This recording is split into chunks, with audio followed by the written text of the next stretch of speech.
Bismillah, Assalamualaikum warahmatullahi wabarakatuh. Alhamdulillah, alhamdulillahilladzi hadana lihada wa ma kunna linahtadiya laula an hadanallah.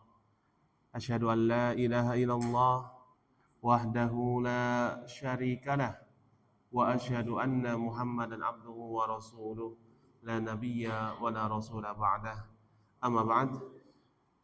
Hadirin jamaah Majelis Ta'lim Al-Bayan yang semoga dimuliakan Allah Subhanahu wa taala. Puji syukur marilah senantiasa kita panjatkan kehadirat Allah Subhanahu wa taala atas limpahan rahmat, taufik dan hidayahnya. Kita masih diberi kemudahan dalam menjalankan ketaatan kepada Allah Subhanahu wa taala.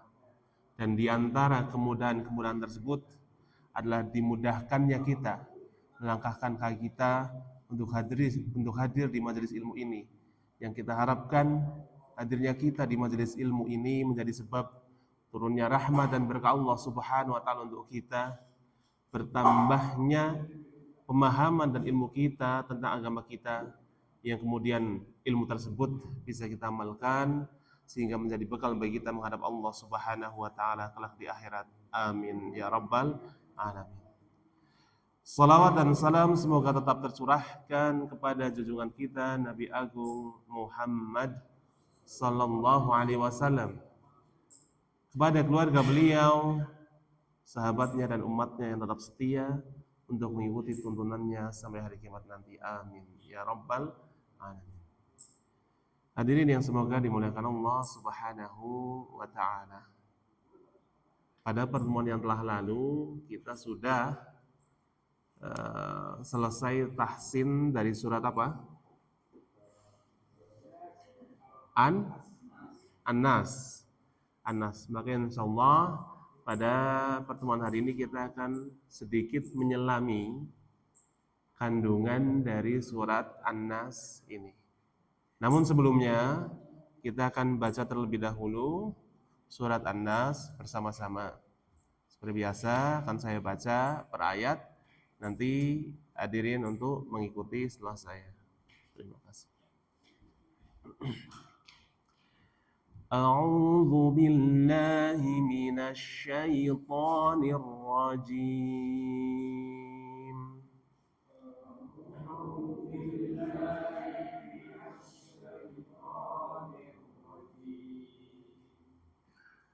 Bismillahirrahmanirrahim.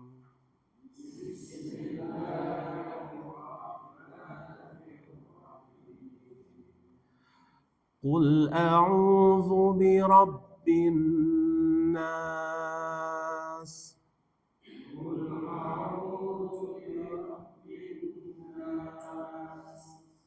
Qul a'udzu birabbin nas.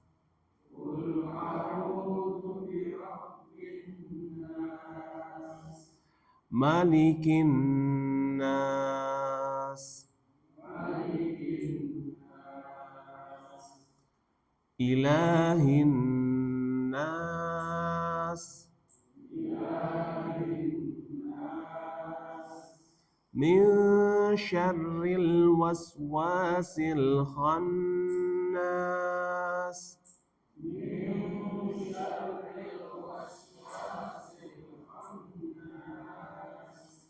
Alladzi yuwaswisu fi sudurin nas.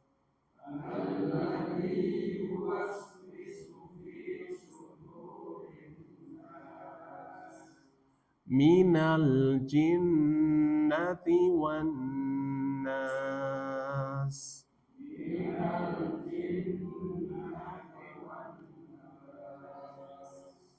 Baik. Surat ini namanya surat apa? An-Nas. Kenapa? Karena di dalamnya ada banyak kata-kata An-Nas. Terutama di ayat pertamanya ada ayat yang berbunyi di ayat pertama ini, Qul a'udzu birabbin nas. Qul, katakanlah. Qul ini kata kerja bentuk perintah. Katakanlah. Ini diarahkan kepada siapa? Secara khusus itu Nabi Muhammad sallallahu alaihi wasallam. Karena ayat ini kan diturunkan kepada siapa? Nabi kita Muhammad sallallahu alaihi wasallam. Nanti lebih khusus lagi akan kita sampaikan, akan kita jelaskan ketika kita masuk ke surat Al-Falaq. Qul, katakanlah wahai Muhammad, a'udzu birabbin nas. A'udzu. Apa a'udzu? Aku berlindung. Qul a'udzu. Katakanlah wahai Muhammad, aku berlindung. Berlindung kepada siapa? Bi rabbin nas. Berlindung kepada Robnya manusia. Siapa Robnya manusia? Allah Subhanahu wa ta'ala. Ada pertanyaan menarik. Apakah Allah itu hanya Rob bagi manusia yang mengatur, yang menciptakan, yang memberi rizki, yang menghidupkan, yang mematikan? Itu hanya untuk manusia apa untuk seluruh makhluk? Seluruh makhluk apa untuk Allah? Untuk manusia saja? Seluruh makhluk ya. Terus kenapa di sini Allah mengkhususkan manusia? Qul a'udzu birabbin nas. Kenapa enggak bilang qul a'udzu birabbil alamin?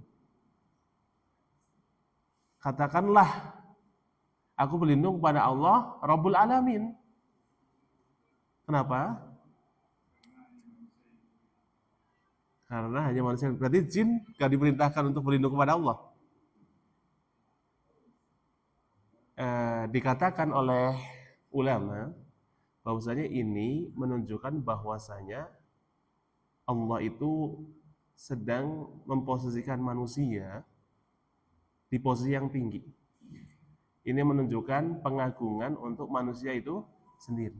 Bahwasanya manusia itu bukan makhluk sembarangan. Itu makhluk spesial. Paling mulia.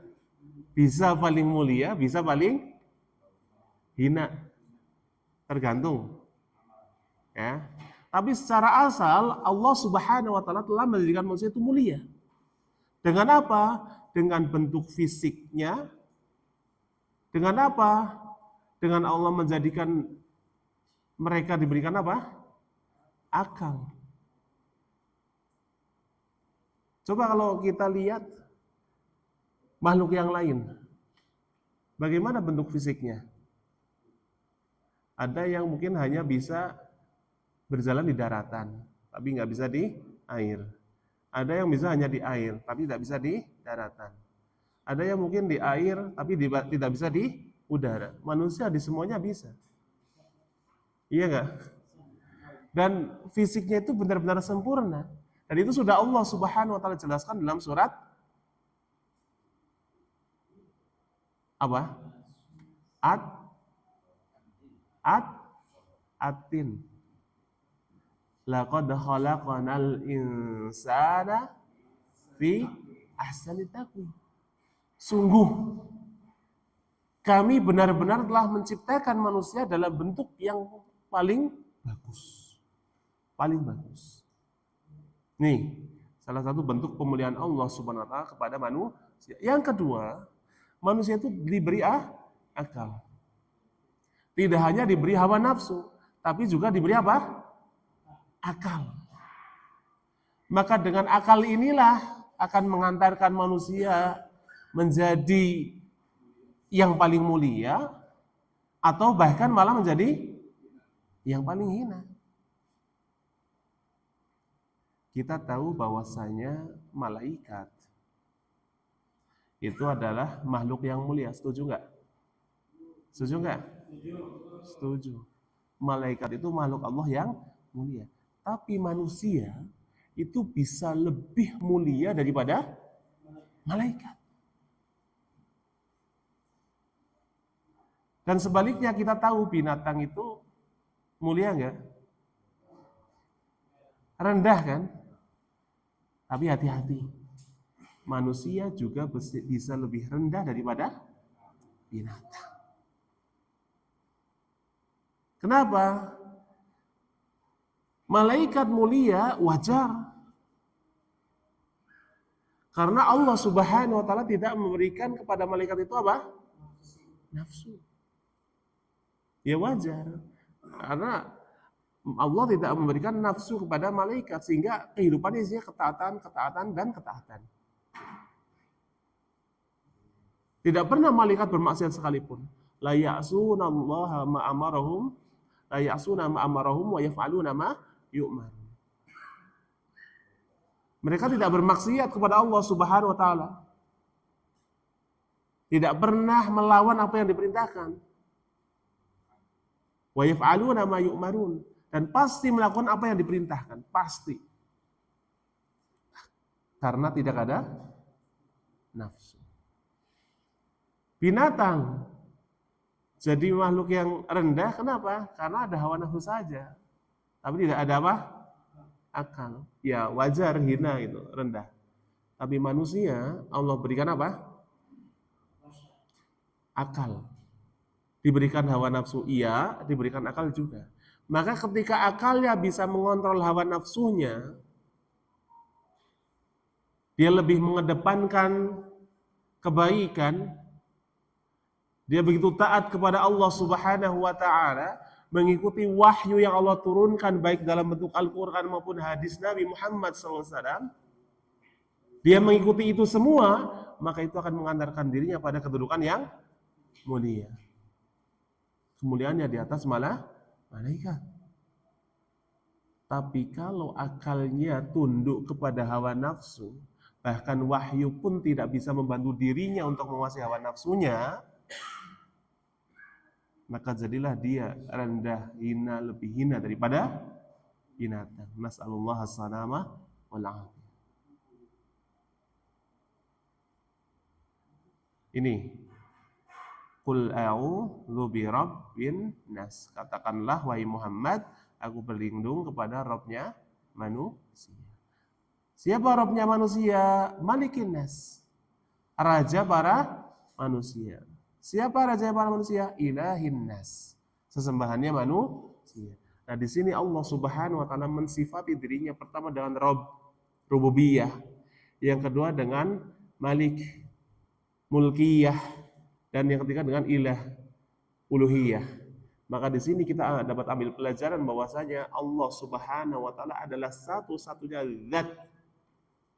Satu-satunya zat, tidak ada yang lain. Yang apa?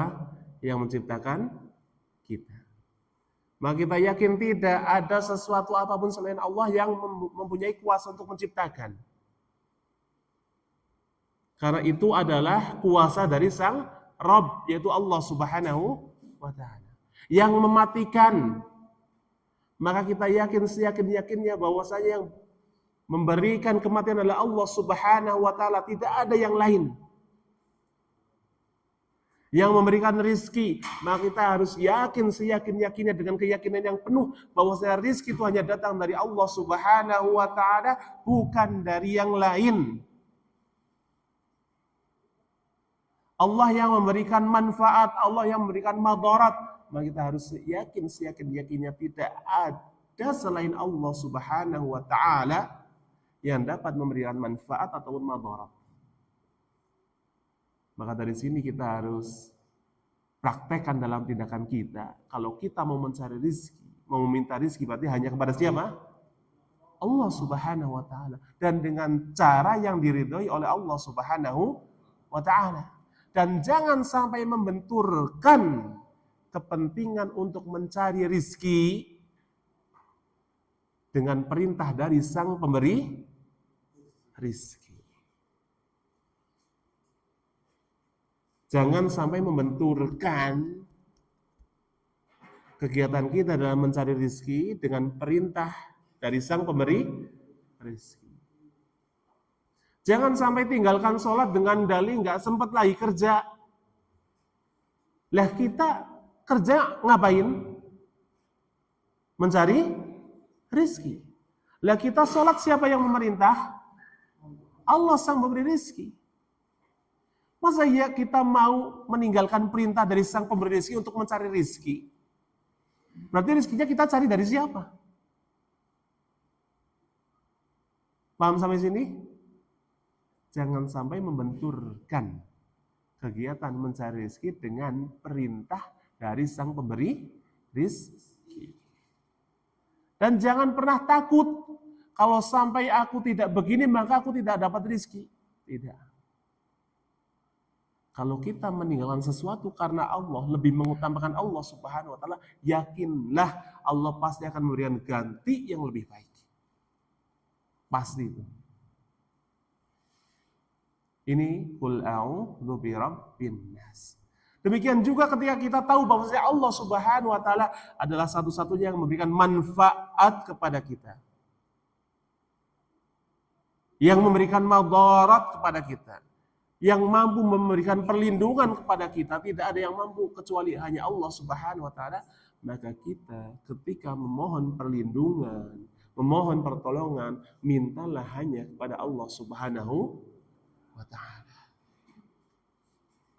Jangan meminta kepada yang lain, jangan bergantung kepada yang lain. Qul a'udzu birabbin nas. Malikin nas. Raja manusia. Kita tahu raja. Raja kalau memberikan titah itu supaya diturutin apa diabaikan? Hah? Diturutin kan? Kalau raja bertitah maka apa? Kalau orang Jawa bilang apa? Sendiko dawuh. Kalau orang ini apa? Daulat tuanku. Daulat tuanku, begitu kan? Itu raja dunia. Iya. Maka Allah Subhanahu wa taala ini adalah raja di antara para raja. Maka sudah sepatutnya ketika Allah Subhanahu wa taala memberikan titah, memberikan perintah, memberikan daulat, kita harus mengutamakan daripada perintah-perintah yang lain. Kalau kita masih memposisikan Allah Subhanahu wa taala, perintahnya, larangannya di belakang dari sesuatu yang lain, berarti kita belum mengamalkan malikin nas ini. Kalau misalkan nih, kita dipanggil, nggak usah oleh presiden saja, nggak usah oleh raja, oleh gubernur lah, dapat undangan. Kira-kira datang nggak? Dapat panggilan kira-kira datang nggak? Datang nggak? Datang.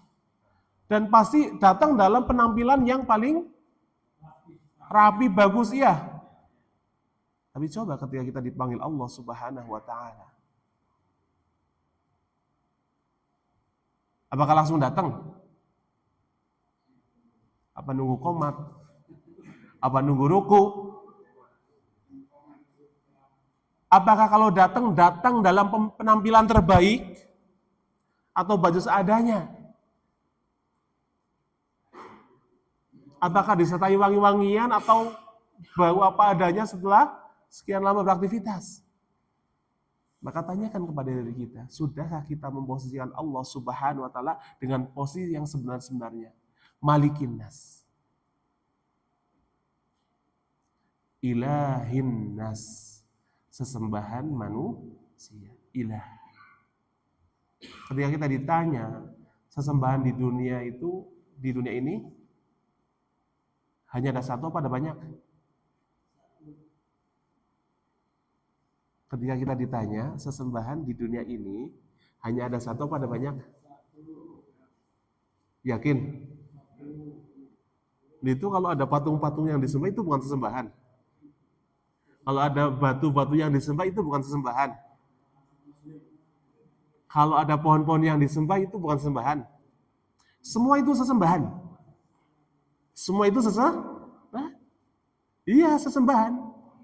Namun satu-satunya sesembahan yang paling berhak untuk disembah adalah Allah Subhanahu wa taala. Selain Allah tidak ada satupun yang memiliki hak untuk disembah, apapun bentuknya. Apapun bentuknya. Entah itu benda-benda mati. Apa sih benda mati yang biasa disembah? Apa? Batu, patung, terus pohon. Terus makhluk hidup yang biasa disembah, ada nggak? Sapi. Terus jin. Jin ada yang disembah juga kan? Terus manusia ada nggak yang disembah? Bahkan nabi juga ada yang disembah. Malaikat juga ada yang disembah. Boleh? Boleh nggak? Nggak boleh. Meskipun itu nabi. Meskipun itu nabi. Apalagi mereka yang levelnya di bawah nabi, nggak boleh. Pernah suatu ketika, sahabat Abdullah ibn Abbas, Mu'ad ibn Jabal. Siapa? Mu'ad bin Jabal radhiyallahu ta'ala anhu diutus oleh Nabi kita Muhammad SAW untuk berdakwah ke Yaman. Kemana? Yaman. Di Yaman kala itu ada orang-orang dari kalangan ahli kitab. Dari kalangan ahli kitab. Nah, sepulang Mu'ad bin Jabal dakwah dari Yaman menghadap Nabi Muhammad SAW, itu Mu'ad itu membawa atau melakukan apa yang dilakukan oleh orang-orang Yaman kepada pembesarnya. Apa itu? Bersujud. Bersujud. Sujud ini kan bagian dari ibadah. Iya enggak? Mu'ad bin Jabal sujud kepada Nabi. Ditanya, kenapa Mu'ad kok kamu ngelakuin hal ini? Kata Mu'ad bin Jabal radhiyallahu ta'ala anhu, aku melihat orang penduduk atau ahli kitab di sana itu melakukan hal seperti ini untuk menghormati orang yang dihormati. Maka kata Nabi sallallahu alaihi wasallam, yang pantas untuk diibadahi dalam hal ini sujud ya, hanya Allah Subhanahu wa ta'ala. Tidak ada yang berhak untuk diibadahi selain Allah Subhanahu wa ta'ala. Dan itu Nabi yang menegaskan. Nabi yang menegaskan demikian saat beliau ada orang yang sujud kepada beliau. Nabi yang melarang, dan padahal itu sujudnya juga kepada Nabi. Maka dari sini kita ambil pelajaran, Nabi saja makhluk yang paling mulia tidak boleh diibadahi. Tidak boleh kita beribadah kepada beliau SAW. Maka apalagi makhluk-makhluk yang levelnya di bawah Nabi kita Muhammad sallallahu alaihi wasallam. Jelas nih? Ilahin nas. Jadi sekali lagi, sesembahan di dunia apa hanya satu atau lebih dari satu? Banyak lebih dari satu. Tapi yang paling berhak atau yang berhak untuk disembah hanyalah Allah Subhanahu. Kenapa Allah Subhanahu wa ta'ala yang berhak untuk disembah, yang lainnya tidak? Kenapa? Karena Allah adalah Rabb kita. Yang menciptakan langit dan bumi, menjadikan kita ada, menjadikan kita meninggal, memberikan rezeki kepada kita. Allah yang mengatur itu semuanya, kok kita mau beribadah kepada selain Allah? Kan lucu. Kan? Lucu. Sebagaimana kita buat permisalan, kita kerja nih, dapat majikan, dapat kafil. Kita supaya jadi sawag, jadi supir majikan tersebut. Yang gaji majikan kita, yang ngasih rumah majikan kita, yang ngasih makan jajan majikan kita. Kita nyupirin ke orang lain. Aneh gak? Itu saja aneh. Apalagi Allah Subhanahu wa ta'ala yang telah memberikan segalanya untuk kita. Qul a'udzu birabbin nas, malikin nas, ilahin nas. Kita diperintahkan untuk berlindung kepada Allah Subhanahu wa ta'ala, Rabbun nas, Rabbnya manusia, malikin nas, rajanya manusia, ilahin nas, sesembahan para manusia. Berlindung dari apa? Min syarril waswasil khannas. Dari kejahatan, dalam hal ini bisikan. Dalam hal ini bisikan. Bisikan was-was. Was-was itu bisikan. Bisikannya siapa? Al-Khannas, setan. Khannas itu nama lain dari setan. Apa sih artinya khannas? Khannas, hadirin yang semoga dimuliakan Allah Subhanahu wa taala, itu yang datang dan pergi. Khannas itu artinya yang datang dan pergi. Kok datang dan pergi? Datang untuk membisikkan kejahatan, kemaksiatan, pergi ketika tidak memungkinkan untuk memberikan bisikan. Jadi setan itu sabar banget, Pak, dalam merayu kita, dalam menyesatkan kita kepada kesesatan.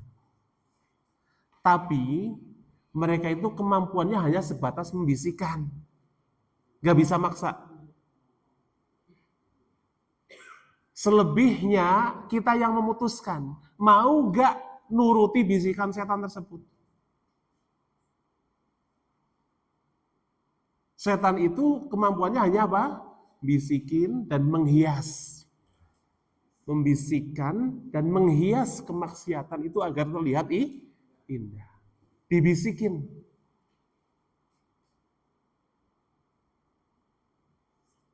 Selebihnya manusia itu sendiri mau nggak nurutin bisikan setan tersebut.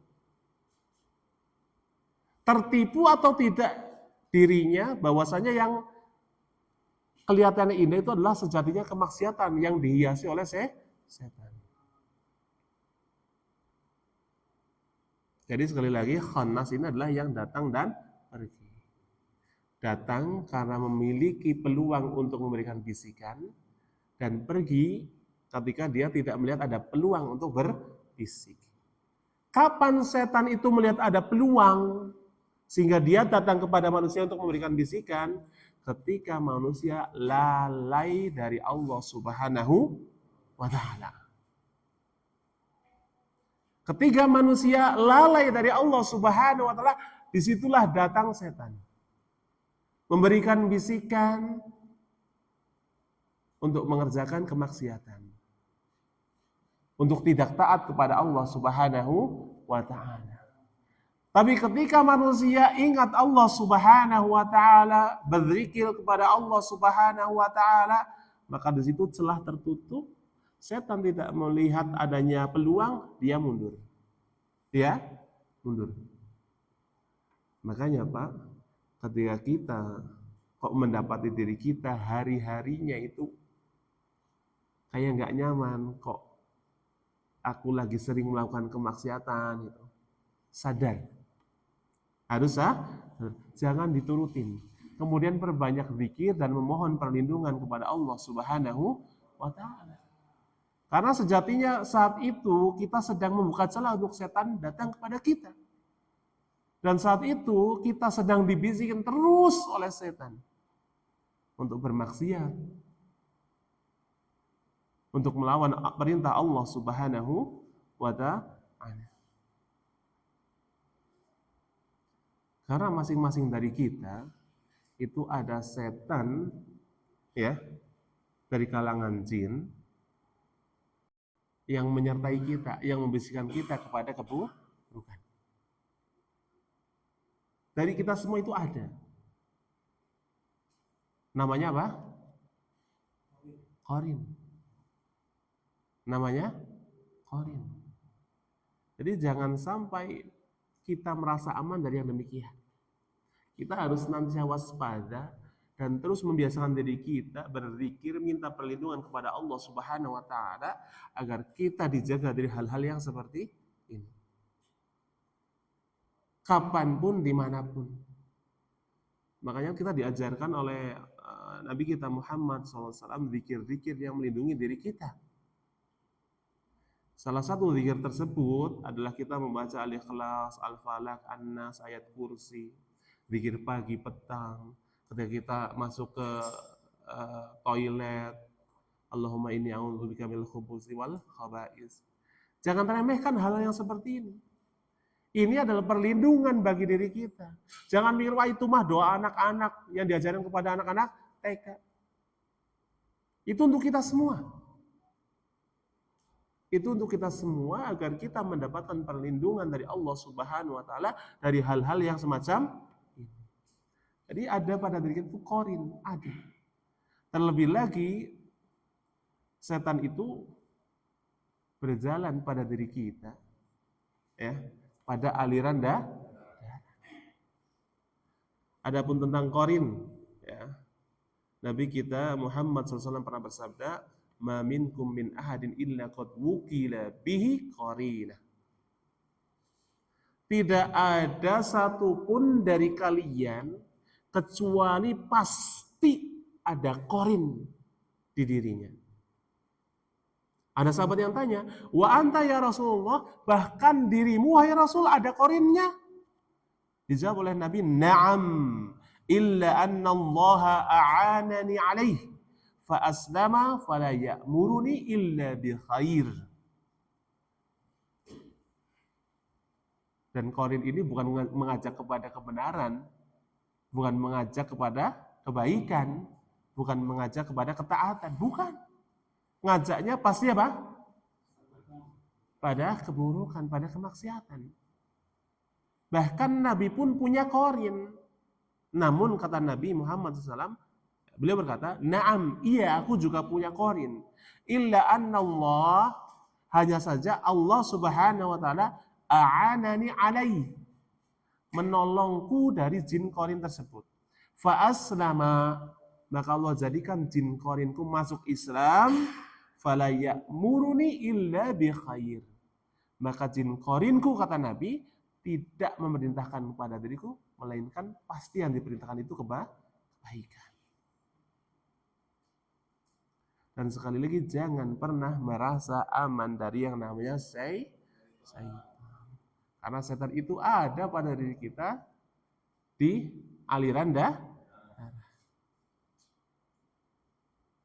Kata Nabi kita Muhammad sallallahu alaihi wasallam, "Inna syaitan yajri min ibni Adam majrad dam."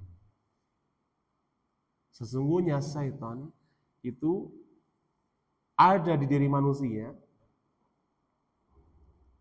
berjalan pada aliran darah. Ngapain? Menggoda, menyesatkan. Nah, di sini Allah Subhanahu wa taala memerintahkan kepada kita untuk berlindung kepada Allah dari godaan setan. Min syarril waswasil khannas alladzi yuwaswisu fi sudurin nas, yang mana setan itu yuwaswis, memberikan bisikan, fi sudurin nas, kepada dada-dada manusia. Mereka datang memberikan bisikan, menghiasi keburukan. Nggak ada duit nih, pengen bikin usaha, udah pinjam aja ke bank. Tapi kan di bank ada riba.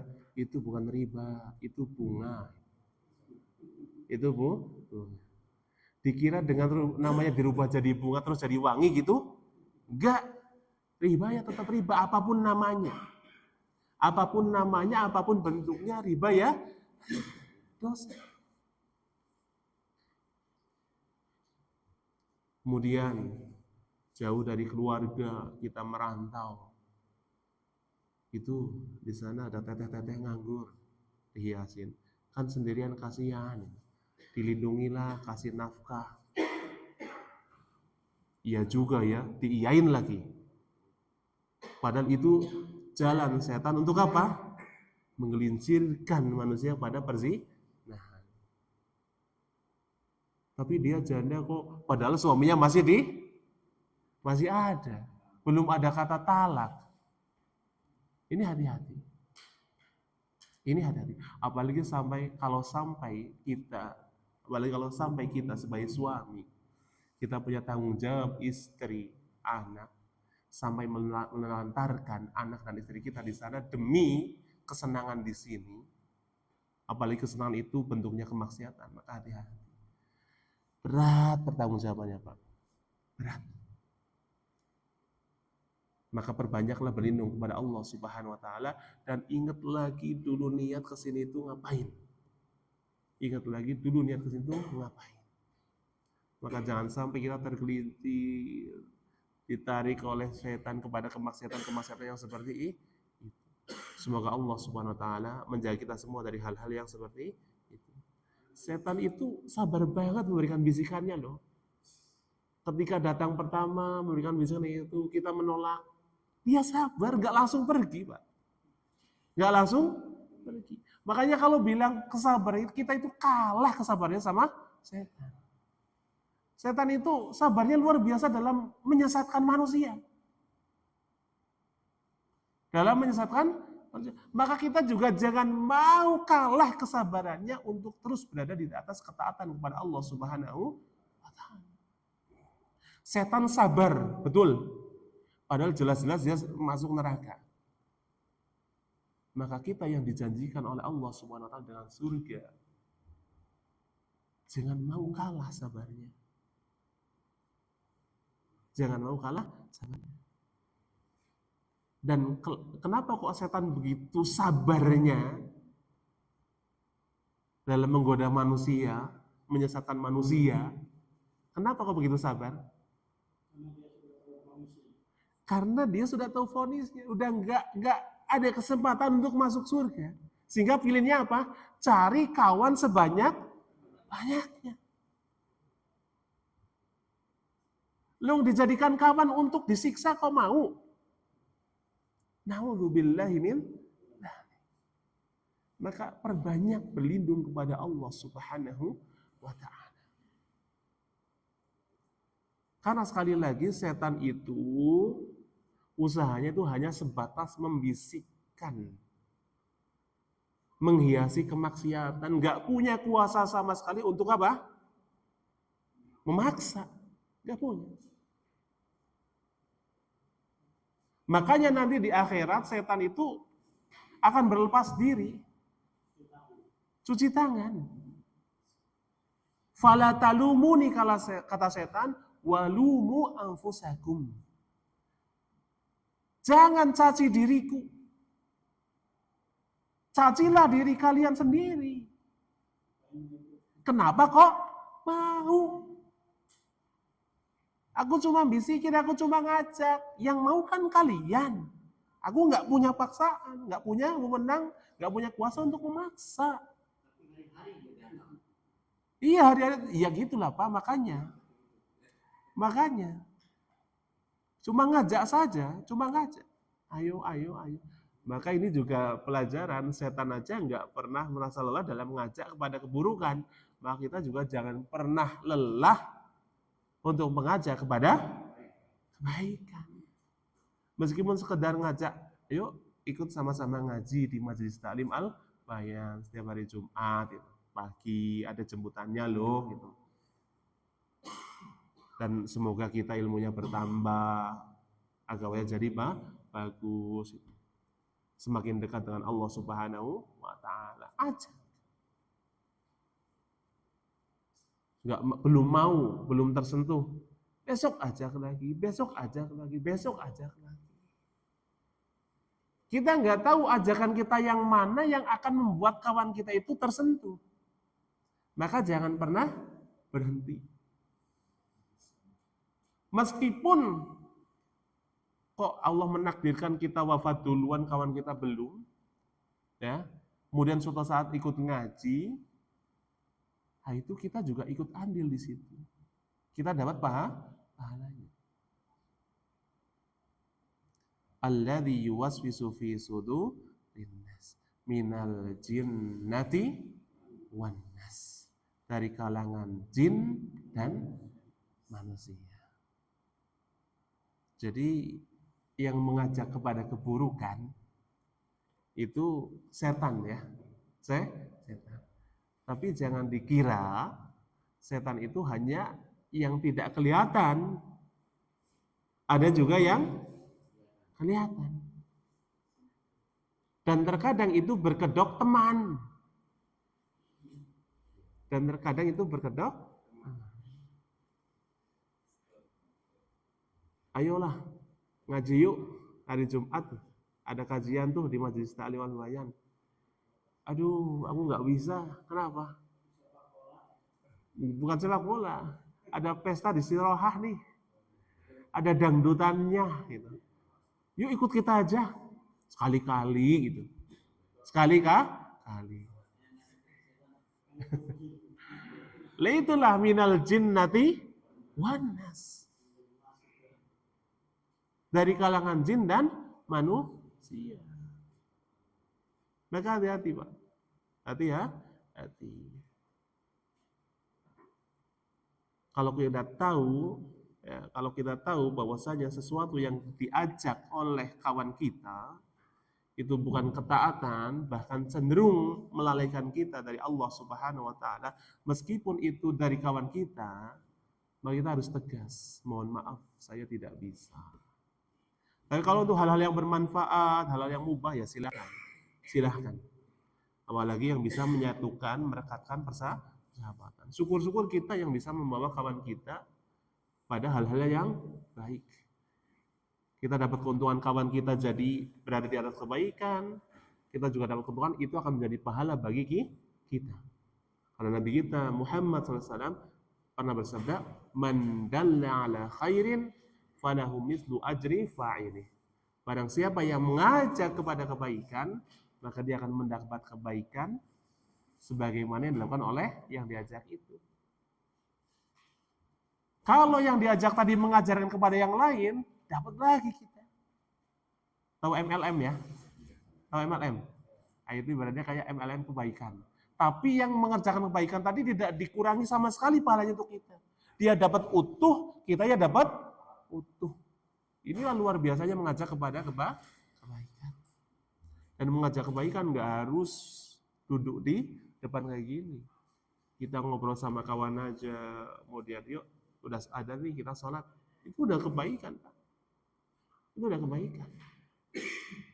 Maka jangan remehkan kebaikan sekecil apapun. Wallahu ta'ala alam bishawab. Itu surat An-Nas. Sebagai penutup, kita baca bareng-bareng lagi ya. Dari bismillah sampai minal jinnati wan nas. 1, 2, 3. Bismillahirrahmanirrahim. Qul a'udzu birabbin nas, malikin nas, ilahin nas, min syarril waswasil khannas, alladzi yuwaswisu fi sudurin nas minal jinnati wan nas. Wallahu ta'ala a'lam bishawab. Itu mungkin yang bisa kita sampaikan pada kesempatan kali ini. Ada yang tanyakan? Cukup ya? Wassallallahu ala nabiyina Muhammadin wa ala alihi wa sahbihi wa baraka wassalam. Assalamualaikum warahmatullahi wabarakatuh.